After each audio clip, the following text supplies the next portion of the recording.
Né au Canada, citoyen du Canada, ce principe pourrait bientôt changer. Voici ce qu'il faut savoir sur la fin possible du droit du sol, dans Canada Actu. Le droit du sol, ou jus soli, vient du latin et signifie littéralement le droit du sol. C'est le principe selon lequel toute personne née sur le territoire d'un pays obtient automatiquement la citoyenneté de ce pays, peu importe la nationalité de ses parents. Au Canada, ce principe est appliqué depuis 1947, année où la première loi sur la citoyenneté canadienne est entrée en vigueur. Concrètement, cela veut dire qu'un enfant né ici devient citoyen canadien de naissance, sauf rares exceptions, comme les enfants de diplomates étrangers. Récemment, l'émission Zone Info de Radio-Canada a présenté un segment sur cette question.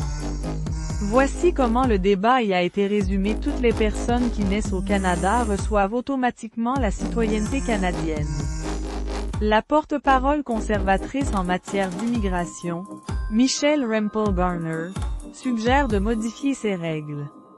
Elle propose que l'attribution automatique de la citoyenneté soit limitée aux personnes qui ont au moins un parent citoyen ou résident permanent. Un sujet que les journalistes Dimitri Soudas et Antonine Iaccarini ont débattu à Zone Info. Cette proposition relance un débat ancien: faut-il maintenir le droit du sol pour tous, ou le restreindre? Les partisans du changement parlent de tourisme de naissance des personnes qui viendraient accoucher au Canada pour obtenir la citoyenneté pour leur enfant. Les opposants, eux, craignent qu'une telle réforme crée des enfants apatrides et aille à l'encontre de la Charte canadienne des droits et libertés. Le gouvernement reconnaît que le phénomène existe, mais précise qu'il reste très minoritaire et qu'aucune donnée ne prouve une tendance massive.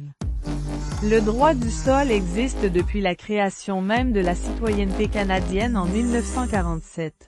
C'est un pilier de l'identité du pays. L'idée qu'être canadien dépend avant tout du lieu où l'on est, et pas seulement du sang ou de l'origine. Remettre ce principe en question, c'est rouvrir un débat sur ce que signifie être canadien aujourd'hui.